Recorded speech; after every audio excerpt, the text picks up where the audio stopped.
guys, sorry that I've been away for a minute.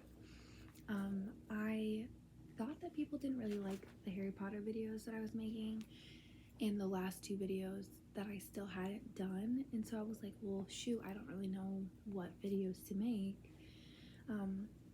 But I got a couple comments on the videos that I made after they'd been up for a week or two, and one of them said, I love this, it's like being read to at bedtime, and I loved that comment. So I'm gonna finish up reading Harry Potter today. There's 17 chapters in the book and we're on chapter 13, so I'll only have 2 more videos left. So yeah, let's get started. Chapter 13 is called Nicholas Flamel. Okay. Dumbledore had convinced Harry not to go looking for the Mirror of Erised again, and for the rest of the Christmas holidays, the invisibility cloak stayed folded at the bottom of his trunk. Harry wished he could forget what he'd seen in the mirror as easily, but he couldn't. He started having nightmares. Over and over again, he dreamed about his parents disappearing in a flash of green light, while a high voice cackled with laughter. You see, Dumbledore was right. That mirror could drive you mad, said Ron, when Harry told them about these dreams. Hermione, who came back the day before term started, took a different view of things. She was torn between horror at the idea of Harry being out of bed, roaming the school 3 nights in a row, if Filch had caught you, and disappointment that he hadn't at least found out who Nicholas Flamel was.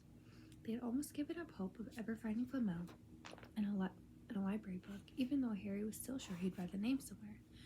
Once term had started, they were back to skimming through books for 10 minutes during their breaks. Harry had even less time than the other two because Quidditch practice had started again.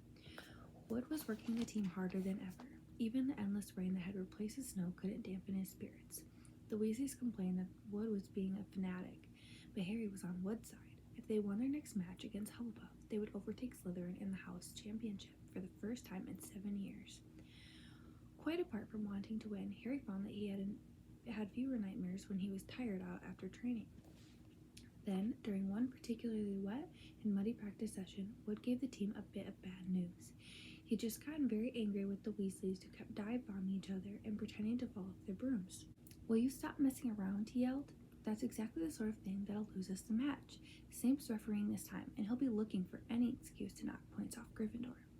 George Weasley really did fall off his broom at these words.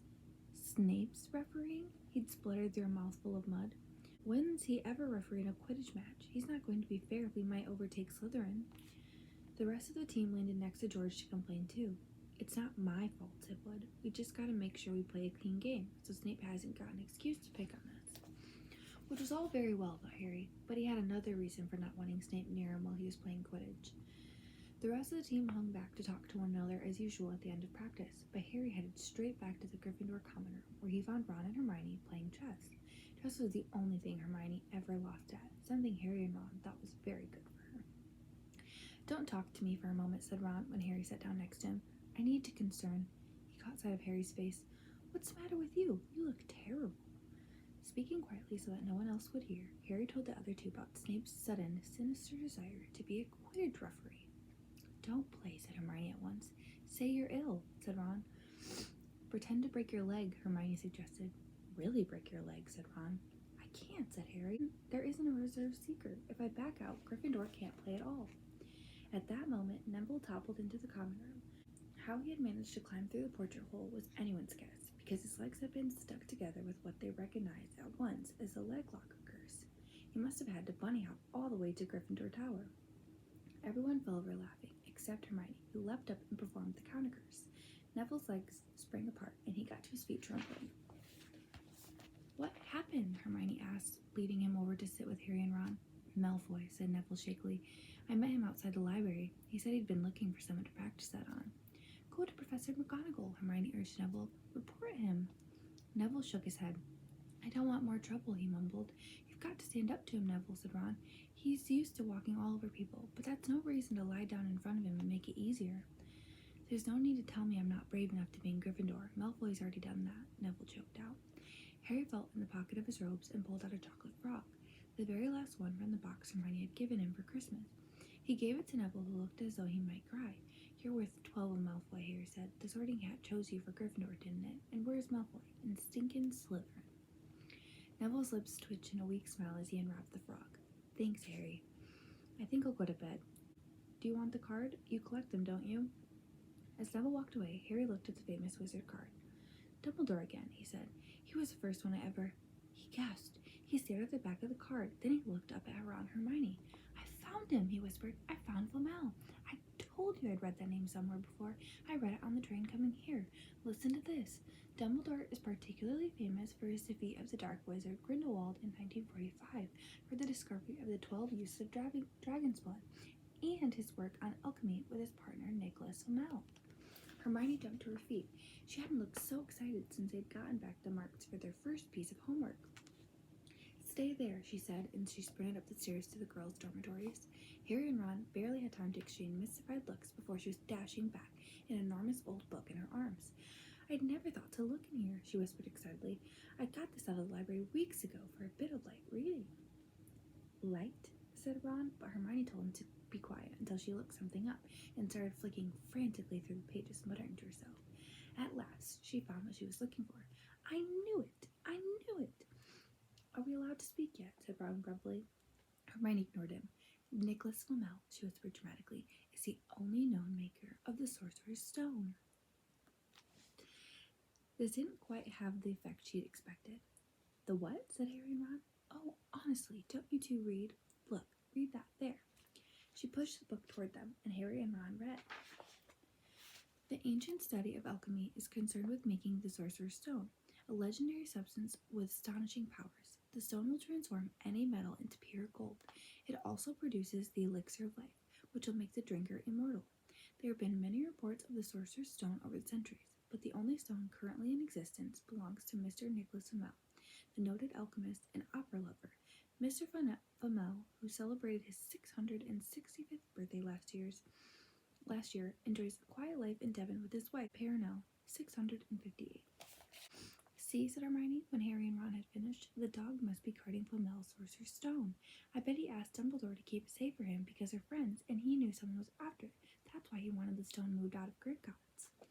A stone that makes gold and stops you from ever dying, said Harry. No wonder Snape's after it. Anyone would want it. And no wonder we couldn't find Flamel in that study of recent developments in wizardry, said Ron. He's not exactly recent if he's 665, is he? The next morning, in defense against the dark arts, while copying down different ways of treating werewolf bites, Harry and Ron were still discussing what they'd do with the Sorcerer's Stone if they had one. It wasn't until Ron said he'd buy his own Quidditch team that Harry remembered about Snape and the coming match. I'm going to play, he told Ron and Hermione. If I don't, all the Slytherins will think I'm just too scared to face Snape. I'll show them. It'll really wipe the smiles off their faces if we win. Just as long as we're not wiping you off the field, said Hermione. As the match drew near, however, Harry became more and more nervous, whatever he told Ron and Hermione. The rest of the team wasn't too calm either. The idea of overtaking Slytherin in the house championship was wonderful. No one had done it for 7 years, but would they be allowed to with such a biased referee? Harry didn't know whether he was imagining it or not, but he seemed to keep running into Snape wherever he went. At times he even wondered whether Snape was following him, trying to catch him on his own. Potions lessons were turning into a sort of weekly torture. The Snape was so horrible to Harry. Could Snape possibly know they'd found out about the Sorcerer's Stone? Harry didn't see how he could, yet he sometimes had the horrible feeling that Snape could read minds. Harry knew when they wished him good luck outside the locker rooms the next afternoon that Ron and Hermione were wondering whether they'd ever see him alive again. This wasn't what you'd call comforting.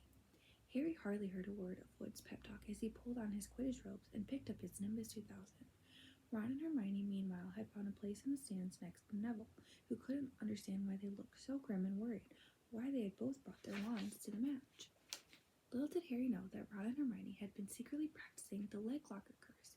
They'd gotten the idea from Malfoy using it on Neville, and were ready to use it on Snape if he showed any sign of wanting to hurt Harry. Now, don't forget, it's locomotor mortis, Hermione muttered as Ron slipped his wand up his sleeve. I know, Ron snapped. Don't nag. Back in the locker room, Wood had taken Harry aside. Don't want to pressure you, Potter, but if we ever need an early capture of the snitch, it's now. Finish the game before Snape can favor Hufflepuff too much. The whole school's out there, said Fred Weasley, peering out of the door. Even, blimey, Dumbledore's come to watch. Harry's heart did a somersault. Dumbledore? He said, dashing to the door to make sure. Fred was right. There was no mistaking that silver beard. Harry could have laughed out loud with relief. He was safe. There was simply no way that Snape would dare try to hurt him if Dumbledore was watching. Perhaps that was why Snape was looking so angry as the teams marched onto the field, something that Ron noticed too. I've never seen Snape look so mean, he told Hermione. Look, they're off. Ouch. Someone had poked Ron in the back of the head. It was Malfoy. Oh, sorry, Weasley, didn't see you there. Malfoy grinned broadly at Crabbe and Goyle. Wonder how long Potter's going to stay on his broom this time. Anyone want to bet? What about you, Weasley? Ron didn't answer. Snape had just awarded Hufflepuff a penalty because George Weasley had hit a bludger at him. Hermione, who had all her fingers crossed in her laps, was squinted fixedly at Harry, who was circling the game like a hawk looking for a snitch. You know how I think they choose people for the Gryffindor team? Said Malfoy loudly a few minutes later. Snape awarded Hufflepuff another penalty for no reason at all. It's people they feel sorry for. See, there's Potter, who's got no parents. Then there's the Weasleys, who've got no money. You should be on the team, Longbottom. You've got no brains. Neville went bright red, but turned in his seat to face Malfoy. I'm worth 12 of you, Malfoy, he stammered. Malfoy, Crabbe, and Goyle howled with laughter, but Ron, still not daring to take his eyes from the game, said, You tell him, Neville. Longbottom, if brains were gold, you'd be poorer than Weasley, and that's saying something. Ron's nerves were already stretching to the breaking point with anxiety about Harry. I'm warning you, Malfoy, one more word. Ron, said Hermione suddenly. Harry. What? Where? Harry had suddenly gone into a spectacular dive, which drew gasps and cheers from the crowd. Hermione stood up, her crossed fingers in her mouth, as Harry streaked toward the ground like a bullet. You're in luck, Weasley. Potter's obviously spotted some money on the ground, said Malfoy. Ron snapped. Before Malfoy knew what was happening, Ron was on top of him, wrestling him to the ground. Neville hesitated, then clambered over the back of his seat to help. Come on, Harry, Hermione screamed, leaping onto her seat to watch as Harry sped straight at Snape. She didn't even notice Malfoy and Ron rolling around under her seat, or the scuffles and yelps coming from the whirl of fists that was Neville, Crabbe, and Goyle. Up in the air, Snape turned on his broomstick just in time to see something scarlet shoot past him, missing him by inches. The next second, Harry had pulled out of his dive, his arms raised in triumph, the snitch clasped in his hand. The stands erupted. It had to be a record. No one could ever remember the snitch being caught so quickly. Ron, where are you? The game's over. Harry's won. We've won. Gryffindor's in the lead, shrieked Hermione, dancing up and down on her seat and hugging Parvati Patel in the row in front. Harry jumped off his broom a foot from the ground. He couldn't believe it. He'd done it. The game was over. It had barely lasted 5 minutes. As Gryffindors came spilling onto the field, he saw Snape land nearby, white-faced and tight-lipped. Then Harry felt a hand on his shoulder and looked up into Dumbledore's smiling face. Well done, said Dumbledore quietly, so that only Harry could hear. Nice to see you haven't been brooding about that mirror. Been keeping busy. Excellent. Snape spat bitterly on the ground. Harry left the locker room alone some time later to take his Nimbus 2000 back to the broom shed. He couldn't ever remember feeling happier. He'd really done something to be proud of now. No one could say he was just a famous name anymore. The evening air had never smelled so sweet. He walked over the damp grass, reliving the last hour in his head, which was a happy blur. Gryffindors running to lift him onto their shoulders, Ron and Hermione in the distance jumping up and down, and Ron cheering through a heavy nosebleed. Harry had reached the shed. He leaned against the wooden door and looked up at Hogwarts, with its windows glowing red in the setting sun. Gryffindor in the lead. He'd done it. He'd showed Snape. And speaking of Snape, a hooded figure came swiftly down the front steps of the castle, clearly not wanting to be seen. It walked as fast as possible toward the Forbidden Forest. Harry's victory faded from his mind as he watched. He recognized the figure's prowling walk. Snape, sneaking into the forest while everyone else was at dinner. What was going on? Harry jumped back on his Nimbus 2000 and took off. Gliding silently over the castle, he saw Snape enter the forest at a run. He followed. The trees were so thick he couldn't see where Snape had gone. He flew in circles lower and lower, brushing the top branches of trees until he heard voices. He glided toward them and landed noisily in a towering beech tree. He climbed carefully along one of the branches, holding tight to his broomstick, trying to see through the leaves. Below, in a shadowy clearing, stood Snape, but he wasn't alone. Quirrell was there too. Harry couldn't make out the look on his face, but he was stuttering worse than ever. Harry strained to catch what they were saying. Don't know why you wanted to meet here of all places, Severus. Oh, I thought we'd keep this private, said Snape, his voice icy. Students aren't supposed to know about the Sorcerer's Stone after all. Harry leaned forward. Quirrell was mumbling something. Snape interrupted him. Have you found out how to get past the Beast of Hagrid's yet? But Severus, You don't want me as your enemy, Quirrell, said Snape, taking a step toward him. I don't know what. You know perfectly well what I mean. An owl hooted loudly, and Harry nearly fell out of the tree. He saved himself in time to hear Snape say, "You're a little bit of hocus pocus. I'm waiting." "But don't." "Very well," Snape cut in. "We'll have another little chat soon when you've had time to think things over and decide where your loyalties lie." He threw his cloak over his head and strode out of the clearing. It was almost dark now, but Harry could see Quirrell standing quite still as though he was petrified. "Harry, where have you been?" Hermione squeaked. "We won! You won! We won!" shouted Ron, thumping Harry on the back. "And I gave Malfoy a black eye, and now we'll try to take on Crabbe and Goyle single-handedly. He's still out cold, but Madame Pomfrey said he'll be all right. Talk about showing Slytherin. Everyone's waiting for you in the common room. We're having a party. Fred and George stole some cake and stuff from the kitchen." "Never mind that now," said Harry breathlessly. "Let's find an empty room. You will wait till you hear this." He made sure Peeves wasn't inside before shutting the door behind them, and then he told them what he'd seen and heard. "So we were right. It is the Sorcerer's Stone, and Snape's trying to force Quirrell to help him get it. He asked if he knew how to get past Fluffy, and he said something about Quirrell's hocus pocus. I reckon there are other things guarding the stone about from Fluffy. Loads of enchantments, probably, and Quirrell would have done some anti-dark art spell that Snape needs to break through." "So you mean the stone's only safe as long as Quirrell stands up to Snape?" said Hermione in alarm. "It'll be gone by next Tuesday," said Ron. Chapter 14. Norbert the Norwegian Ridgeback.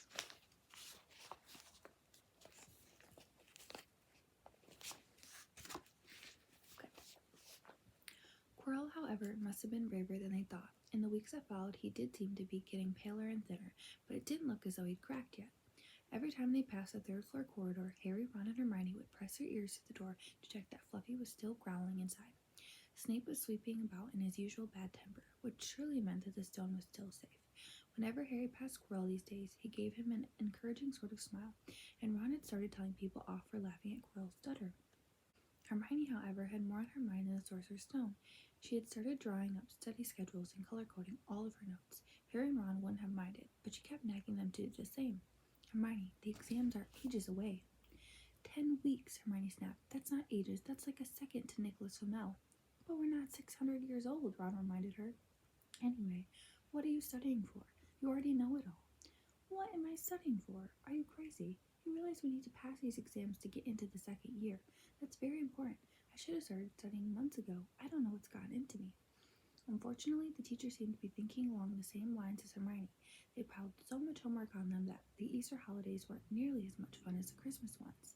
It was hard to relax with Hermione next to you, reciting the 12 uses of dragon's blood, or practicing wand movements. Moaning and yawning, Harry and Ron spent most of their free time in the library with her, trying to get through all of their extra work. "I'll never remember this," Ron burst out one afternoon, throwing down his quill and looking longingly out of the library window. It was the first really fine day they'd had in months. The sky was a clear, forget-me-not blue, and there was a feeling in the air of summer coming.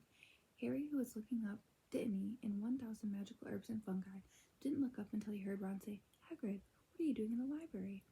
Hagrid shuffled into view, hiding something behind his back. He looked very out of place in his moleskin overcoat. "Just looking," he said in a shifty voice that got their interest at once. "And what are you lot up to?" He looked suddenly suspicious. "You're not so looking for Nicholas Flamel, are ya?" "Oh, we found out who he is ages ago," said Ron impressively. "And we know what that dog's guarding. It's a sorcerer's..." "Shh!" Hagrid looked around quickly to see if anyone was listening. "Don't go shouting about it. What's the matter with you?" "There are a few things we wanted to ask you, as a matter of fact," said Harry, "about what's guarding the stone apart from Fluffy." "Shh!" said Hagrid again. "Listen, come and see me later. I'm not promising I'll tell you anything, mind, but don't go rambling about it in here. Students aren't supposed to know. They'll think I told you." "See you later then," said Harry. Hagrid shuffled off. "What was he hiding behind his back?" said Hermione thoughtfully. "Do you think it had anything to do with the stone?" "I'm going to see what section he was in," said Ron, who'd had enough of working. He came back a minute later with a pile of books in his arms and slammed them down on the table. "Dragons," he whispered. Hagrid was looking up stuff about dragons. "Look at these. Dragon species of Great Britain and Ireland, from egg to infernal, a dragon keeper's guide."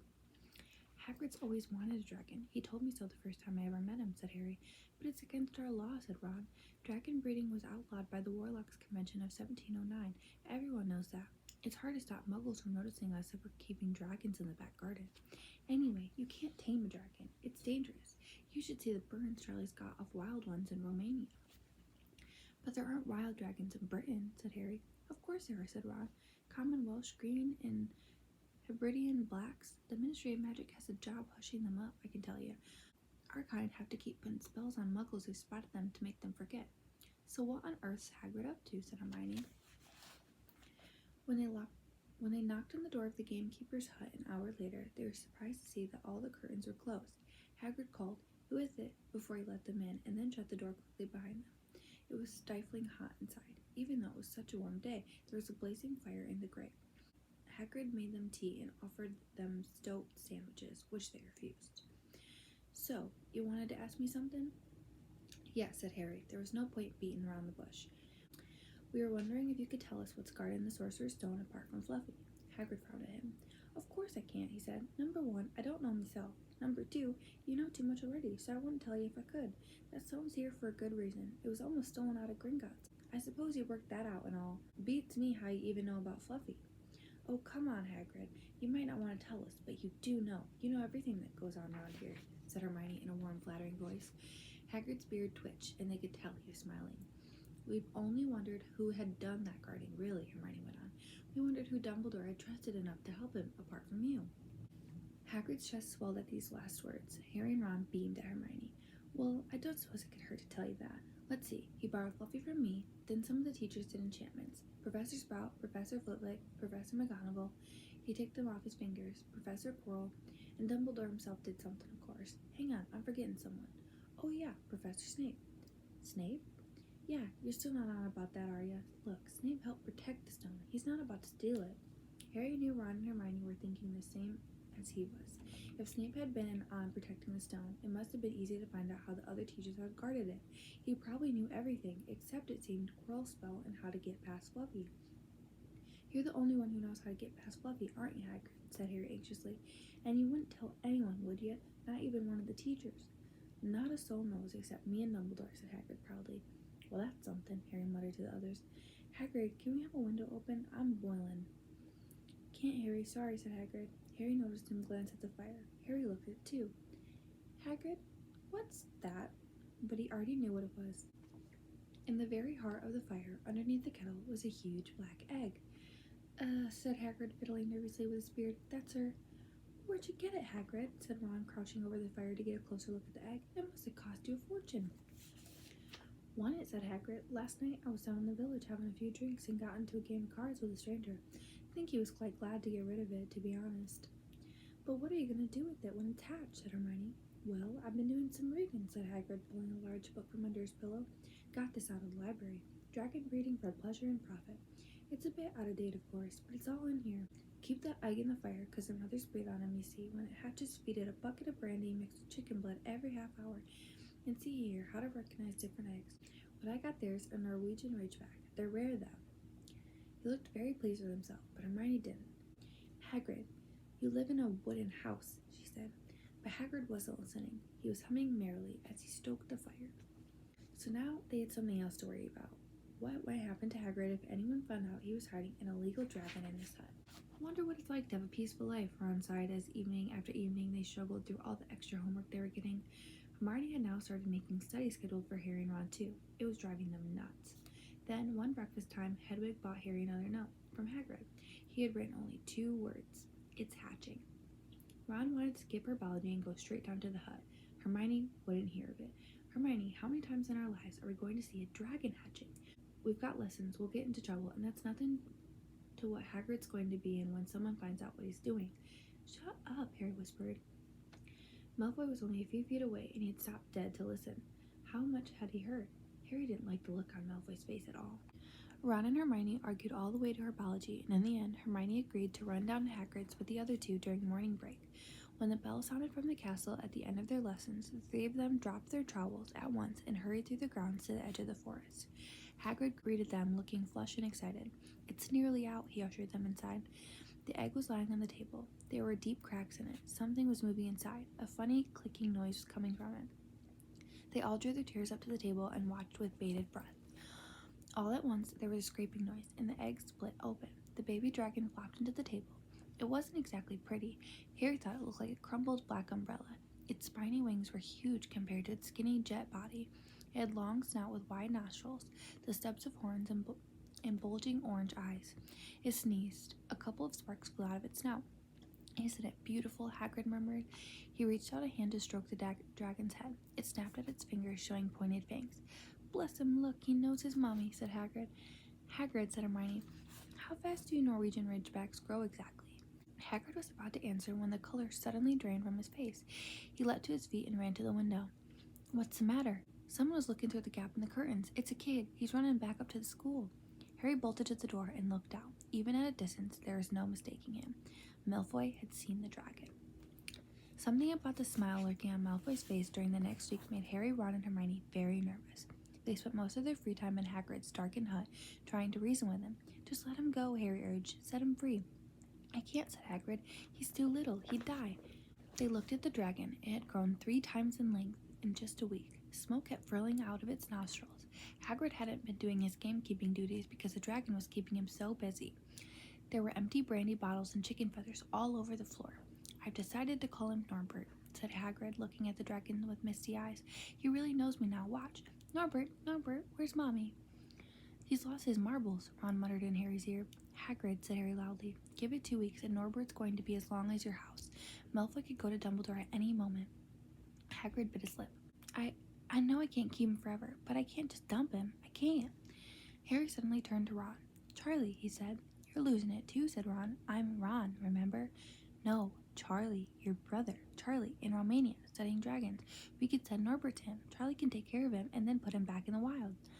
Brilliant, said Ron. How about it, Hagrid? And in the end, Hagrid agreed that they could send an owl to Charlie to ask him. The following week dragged by. Wednesday night found Hermione and Harry sitting alone in the common room, long after everyone else had gone to bed.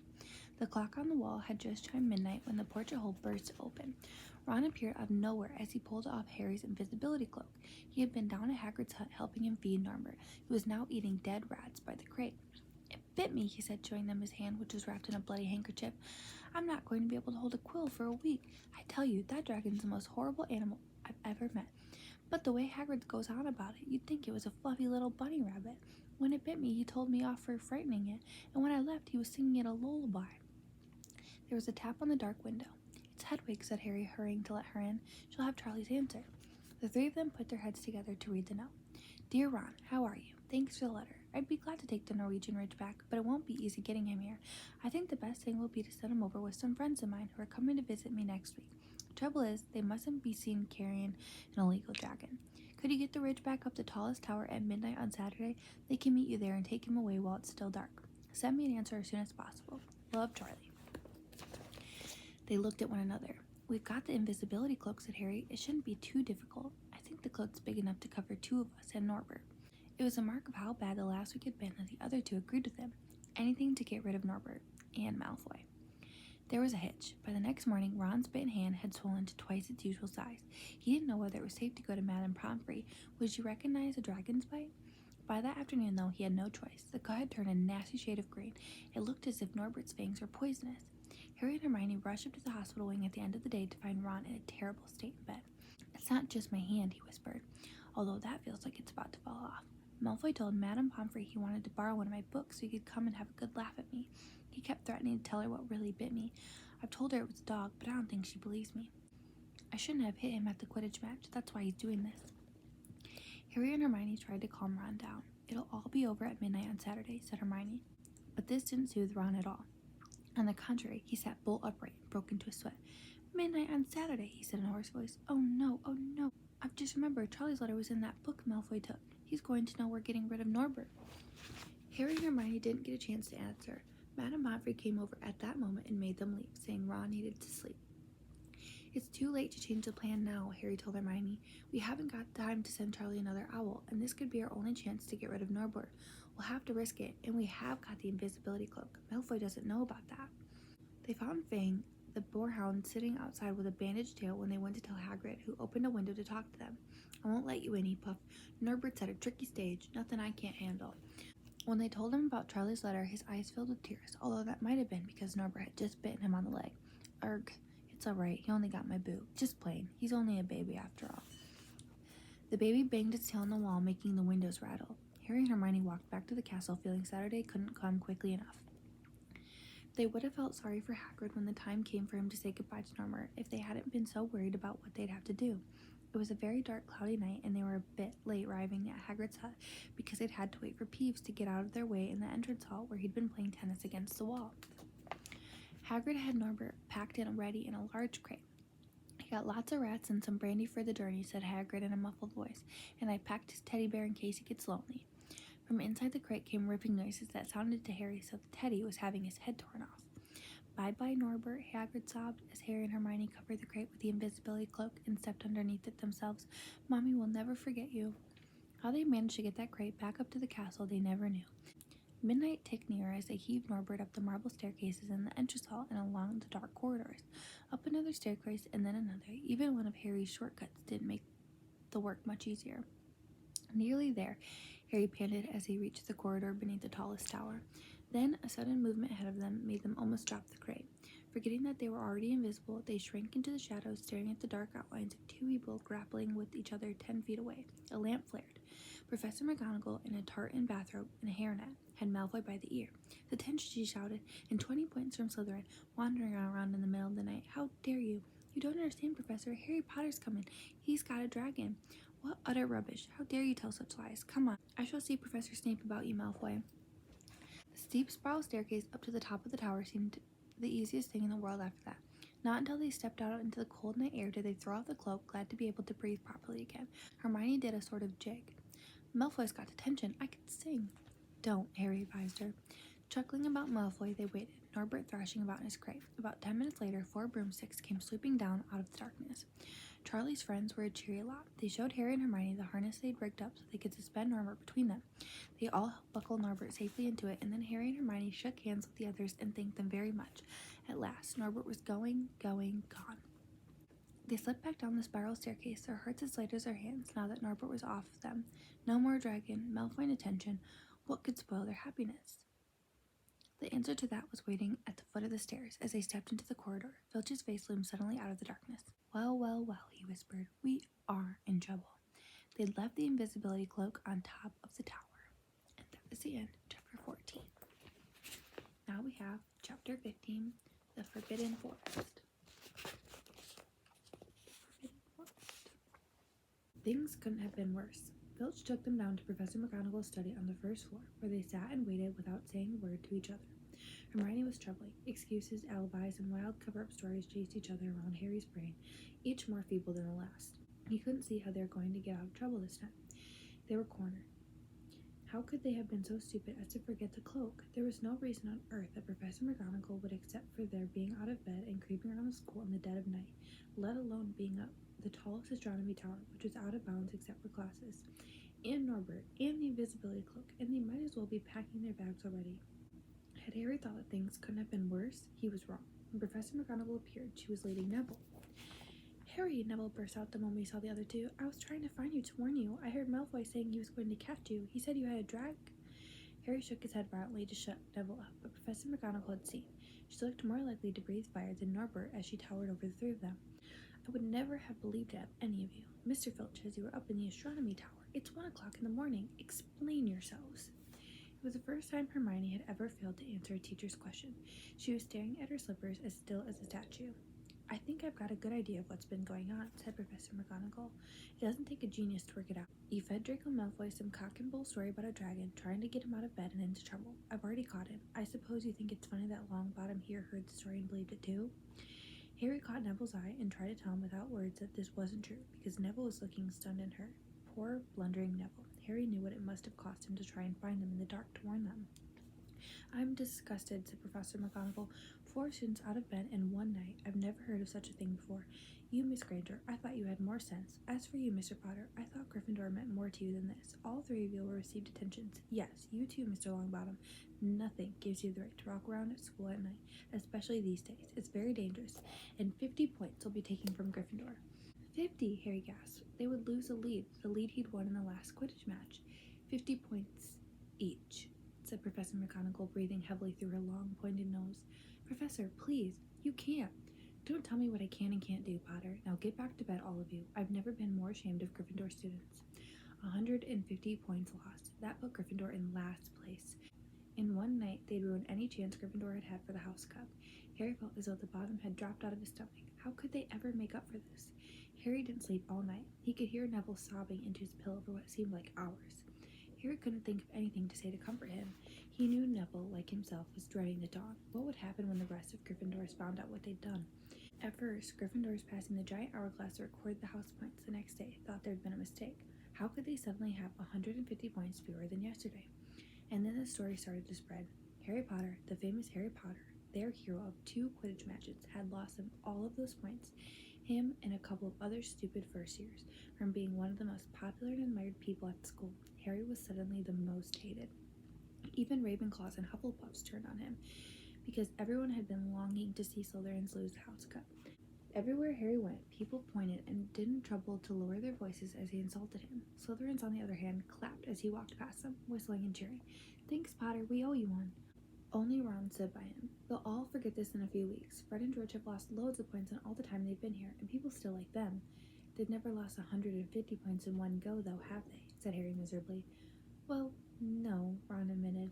It was a bit late to repair the damage, but Harry swore to himself not to meddle in things that weren't his business from now on. He'd had it with sneaking around and spying. He felt so ashamed of himself that he went to Wood and offered to resign from the Quidditch team. "Resign?" Wood thundered. "What good will that do? How are we going to get any points back if we can't win at Quidditch?" But even Quidditch had lost its fun. The rest of the team wouldn't speak to Harry during practice, and if they had to speak about him, they called him the Seeker. Hermione and Neville were suffering too. They didn't have as bad a time as Harry because they weren't as well known, but nobody would speak to them either. Hermione had stopped drawing attention to herself in class, keeping her head down and working in silence. Harry was almost glad that the exams weren't far away. All the studying he had to do kept his mind off his misery. He, Ron, and Hermione kept to themselves, working late into the night, trying to remember the ingredients in complicated potions, learn charms and spells by heart, memorize the dates of magical discoveries and goblin rebellions. Then, about a week before the exams were due to start, Harry's new resolution not to interfere in anything that didn't concern him was put to an unexpected test. Walking back from the library on his own one afternoon, he heard somebody whispering from a classroom up ahead. As he drew closer, he heard Quirrell's voice. No, not again, please."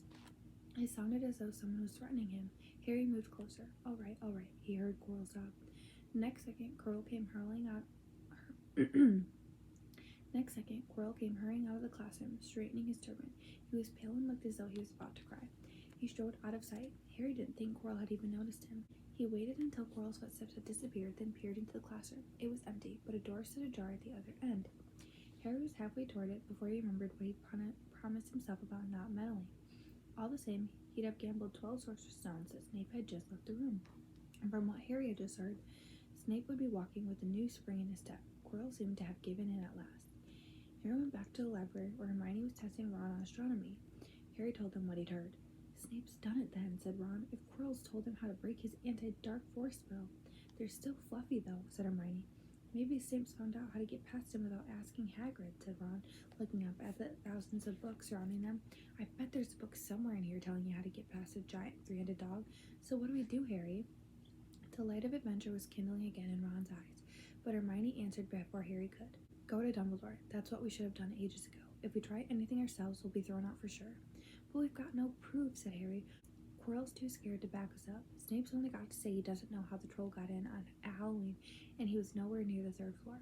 And who do you think they'll believe, him or us? It's not exactly a secret we hate him. Dumbledore think we made it up to get him sacked. Filch wouldn't help us if his life depended on it. He's too friendly with Snape, and the more students get thrown out, the better he'll think. And don't forget, we're not supposed to know about the stone or Fluffy. That'll take a lot of explaining." Hermione looked convinced, but Ron didn't. "If we just do a bit of poking around." "No," said Harry flatly. "We've done enough poking around." He pulled a map of Jupiter toward him and started to learn the names of its moons. The following morning, notes were delivered to Harry, Hermione, and Neville at the breakfast table. They were all the same. "Your detention will take place at 11 o'clock tonight. Meet Mr. Filch in the entrance hall. Professor M. McGonagall."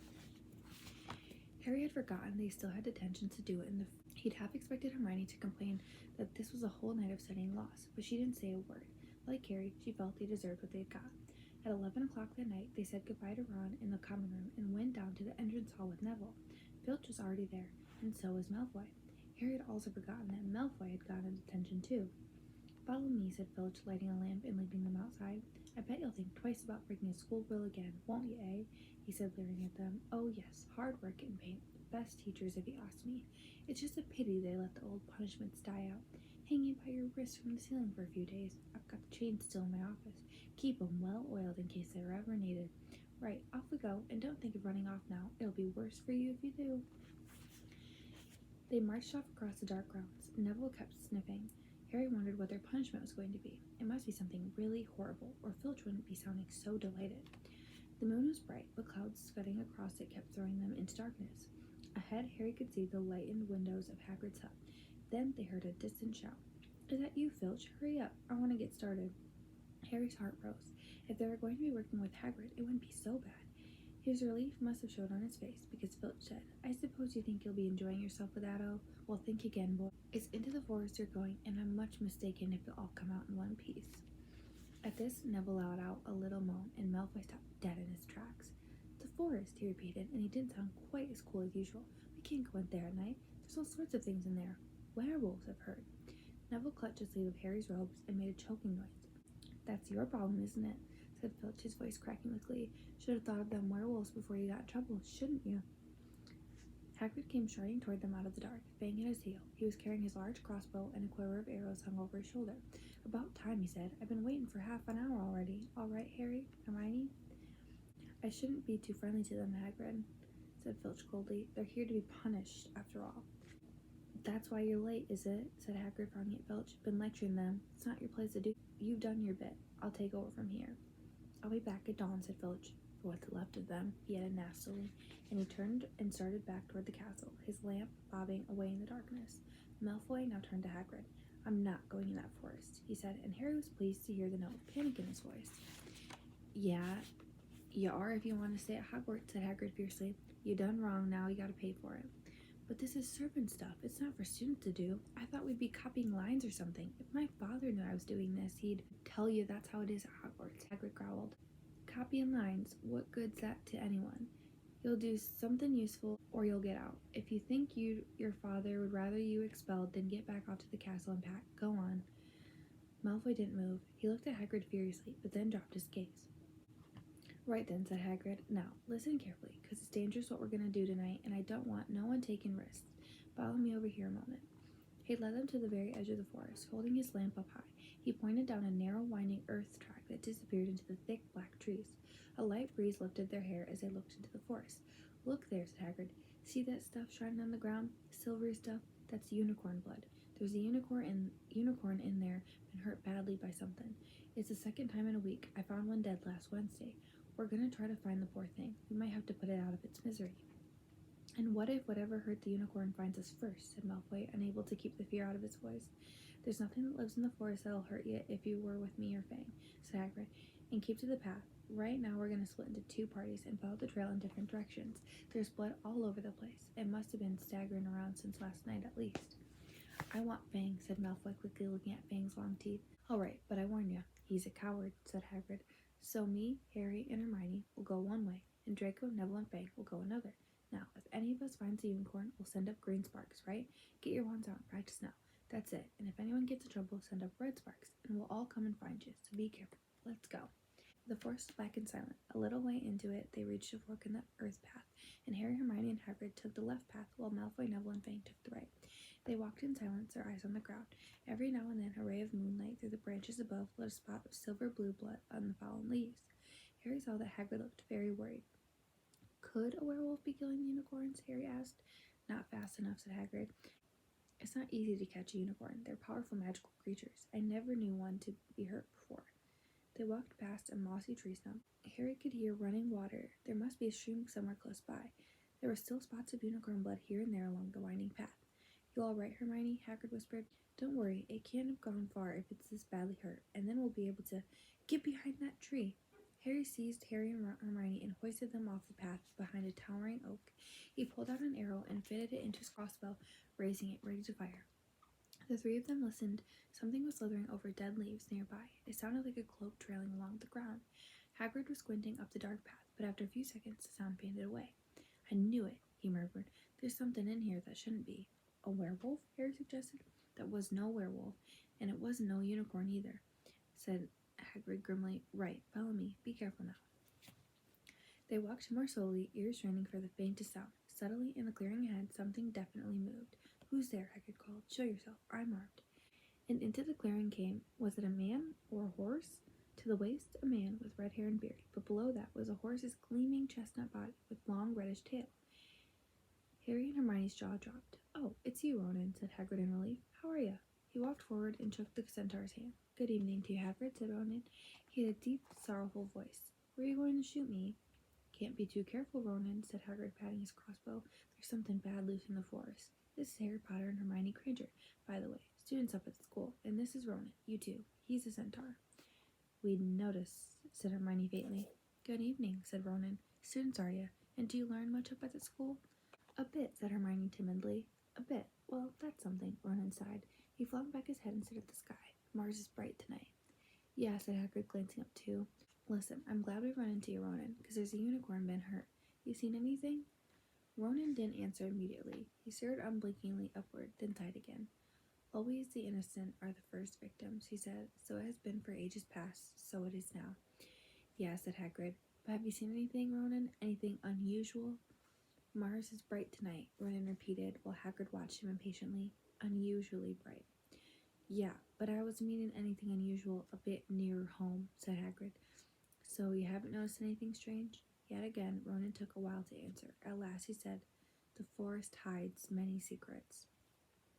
A movement in the trees behind Ronan made Hagrid raise his bow again, but it was only a second centaur, black-haired and bodied and wilder-looking than Ronan. Hello, Bane, said Hagrid. All right. Good evening, Hagrid. I hope you're well. Well enough. Look, I've just been asking Ronan. You seen anything odd in here lately? There's a unicorn been injured. Would you know anything about it? Bane walked over to stand next to Ronan. He looked skyward. Mars is bright tonight, he said simply. We've heard, said Hagrid complete. Well, if either of you do see anything, let me know, won't you? We'll be off then. Harry and Hermione followed him out of the clearing, staring over their shoulders at Ronan and Bane until the trees blocked their view.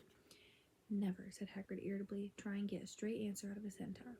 Ruddy stargazers, not interested in anything closer than the moon. Are there many of them in here?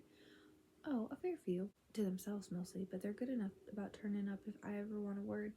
They're deep-minded centaurs. They know things, just don't let on much. Do you think that was a centaur we heard earlier, said Harry. Did that sound like who's to you? No, if you ask me, that was what's been killing the unicorns. Never heard anything like it before. They walked on through the dense, dark trees. Harry kept looking nervously over his shoulder. He had the nasty feeling they were being watched. He was very glad they had Hagrid and his crossbow with them. They had just passed a bend in the path when Hermione grabbed Hagrid's arm. Hagrid, look, red sparks. The others are in trouble. You two wait here, Hagrid shouted. Stay on the path. I'll come back for you. They heard him crashing away through the undergrowth and stood looking at each other, very scared, until they couldn't hear anything but the rustling of leaves around them. You don't think they've been hurt, do you? Whispered Hermione. I don't care if Malfoy has, but if something's got Neville, it's our fault he's here in the first place. The minutes dragged by. Their ears seemed sharper than usual. Harry seemed to be picking up every sigh of the wind, every cracking twig. What was going on? Where were the others? At last, a great crunching noise announced Hagrid's return. Malfoy, Neville, and Fang were with him. Hagrid was fuming. Malfoy, it seemed, had sneaked up behind Neville and grabbed him as a joke. Neville had panicked and sent up the sparks. We'll be lucky to catch anything now with the racket you two are making. Right, we're changing groups. Neville, you stay with me and Hermione. Harry, you go with Fang and this city. I'm sorry, Hagrid whispered to Harry, but he'll have a harder time frightening you, and we gotta get this done. So Harry set off into the heart of the forest with Malfoy and Fang. They walked for nearly half an hour, deeper and deeper into the forest, until the path became almost impossible to follow because the trees were so thick. Harry thought the blood seemed to be getting thicker. There were splashes on the roots of a tree, as though the poor creature had been thrashing around in pain close by. Harry could see a clearing ahead through the tangled branches of an ancient oak. Look, he murmured, holding out his arm to stop Malfoy. Something bright white was gleaming on the ground. They inched closer. It was the unicorn, all right, and it was dead. Harry had never seen anything so beautiful and sad. Its long, slender legs were stuck out at odd angles where it had fallen, and its mane was spread pearly white on the dark leaves. Harry had taken one step toward it when a slithering sound made him freeze where he stood. A bush on the edge of the clearing quivered. Then, out of the shadows, a hooded figure came crawling across the ground like some stalking beast. Harry, Malfoy, and Fang stood transfixed. The cloaked figure reached the unicorn, lowered its head over the wound, and the animal sighed and began to drink its blood. Ah! Malfoy screamed and bolted. So did Fang. The hooded figure raised its head and looked right at Harry. Unicorn blood was dribbling down its front. It got to its feet and came swiftly toward Harry. He couldn't move for fear. Then a pain like he'd never felt before pierced his head. It was as though his scar was on fire. Half blinded, he staggered backward. He heard hooves behind him galloping, and something jumped clean over Harry, charging at the figure. The pain in Harry's head was so bad he fell to his knees. It took him a minute or two to pass. When he looked up, the figure had gone. A centaur was standing over him, not Ronan or Bane. This one looked younger. He had white blonde hair and a palomino body. "Are you all right?" said the centaur, pulling Harry to his feet. "Yes, thank you." "What was that?" The centaur didn't answer. He had astonishingly blue eyes, like pale sapphires. He looked carefully at Harry, his eyes lingering on the scar that stood out livid on Harry's forehead. "You are the Potter boy," he said. "You had better get back to Hagrid. The forest is not safe at this time, especially for you. Can you ride? It will be quicker this way." "My name is Franz," he added as he lowered himself onto his front legs so that Harry could clamber onto his back. There was suddenly a sound of more galloping from the other side of the clearing. Ronan and Bane came bursting through the trees, their flanks heaving and sweaty. "Friends," Bane thundered, "what are you doing? You have a human on your back. Have you no shame? Are you a common mule?" "Do you realize who this is?" said Friends. "This is a Potter boy. The quicker he leaves his forest, the better." "What have you been telling him?" growled Bane. "Remember, friends, we are sworn not to set ourselves against the heavens. Have we not read what is to come in the movements of the planets?" Ronan pawed the ground nervously. "I'm sure Friends thought he was acting for the best," he said in his gloomy voice. Bane kicked his back legs in anger. "For the best? What is that to do with us? Centaurs are concerned with what has been foretold. It is not our business to run around like donkeys after stray humans in our forest." Ferenz suddenly reared onto his hind legs in anger, so that Harry had to grab his shoulders to stay on. "Do you not see that unicorn?" Ferenz bellowed at Bane. "Do you not understand why it was killed? Or have the planets not let you in on that secret? I set myself against what is lurking in this forest, Bane. Yes, with humans alongside me if I must." And Friends whisked around, with Harry clutching on as best he could. They plunged off into the trees, leaving Ronan and Bane behind them. Harry didn't have a clue what was going on.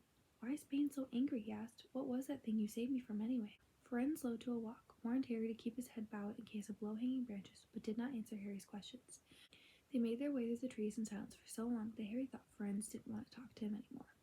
They were passing through a particularly dense patch of trees, however, when Friends suddenly stopped. "Harry Potter, do you know what unicorn blood is used for?" "No," said Harry, startled by the odd question. "We've only used the horn and tail hair in potions." "That is because it is a monstrous thing to slay a unicorn," said Friends. "Only one who has nothing to lose and everything to gain would commit such a crime. The blood of a unicorn will keep you alive, even if you are an inch from death, but at a terrible price. You have slain something pure and defenseless to save yourself, and you will have but a half-life, a cursed life, from the moment the blood touches your lips." Harry stared at the back of Friends' head, which was dappled silver in the moonlight. "But who'd be that desperate?" he wondered aloud. "If you're going to be cursed forever, death's better, isn't it?" "It is," Friends agreed, "unless all you need is to stay alive long enough to drink something else. Something that will bring you back to full strength and power. Something that will mean you can never die. Mr. Potter, do you know what is hidden in the school at this very moment?" "The Sorcerer's Stone, of course, the elixir of life, but I don't understand who—" "Can you think of nobody who has waited many years to return to power, who has clung to life, awaiting their chance?" It was though an iron fist had clenched suddenly around Harry's heart. Over the rustling of trees, he seemed to hear once more what Hagrid had told him on the night they had met. "Some say he died. Codswallop, in my opinion. Don't know if he had enough human left in him to die." "Do you mean—" Harry croaked. "That was Harry, are you all right?" Hermione was running toward them down the path, Hagrid puffing along behind her. "I'm fine," said Harry, hardly knowing what he was saying. "The unicorn's dead, Hagrid. It's in that clearing back there." "This is where I leave you," Friends murmured as Hagrid hurried off to examine the unicorn. "You are safe now." Harry slid off his back. "Good luck, Harry Potter," said Friends. "The planets have been read wrongly before now, even by centaurs. I hope this is one of those times." He turned and cantered back into the depths of the forest, leaving Harry shivering behind him. Ron had fallen asleep in the dark common room, waiting for them to return. He shouted something about Quidditch balls when Harry roughly shook him awake. In a matter of seconds, though, he was wide-eyed as Harry began to tell him and Hermione what had happened in the forest. Harry couldn't sit down. He paced up and down in front of the fire. He was still shaking. "Snape wants a stone for Voldemort, and Voldemort's waiting in the forest. And all this time we thought Snape just wanted to get rich." "Stop saying the name," said Ron in a terrified whisper, as if he thought Voldemort could hear him. Harry wasn't listening. friend saved me, but he shouldn't have done so. Bane was furious. He was talking about interfering with what the planets say is going to happen. They must show that Voldemort's coming back. Bane thinks Friend should have let Voldemort kill me. I suppose that's written in the stars as well. Will you stop saying his name? Ron hissed. So all I've got to wait for now is Snape to steal the stone, Harry went on feverishly. Then Voldemort will be able to come and finish me off. Well, I suppose Bane will be happy. Hermione looked very frightened, but she had a word of comfort. Harry, everyone says Dumbledore is the only one you-know-who is ever afraid of. With Dumbledore around, you-know-who won't touch you. Anyway, who says the centaurs are right?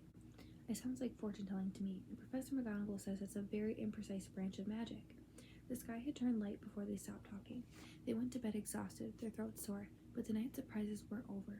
When Harry pulled back his sheets, he found his invisibility cloak folded neatly underneath them. There was a note pinned to it, just in case. And that is the end of chapter 15. And in the next, we'll read chapter 16.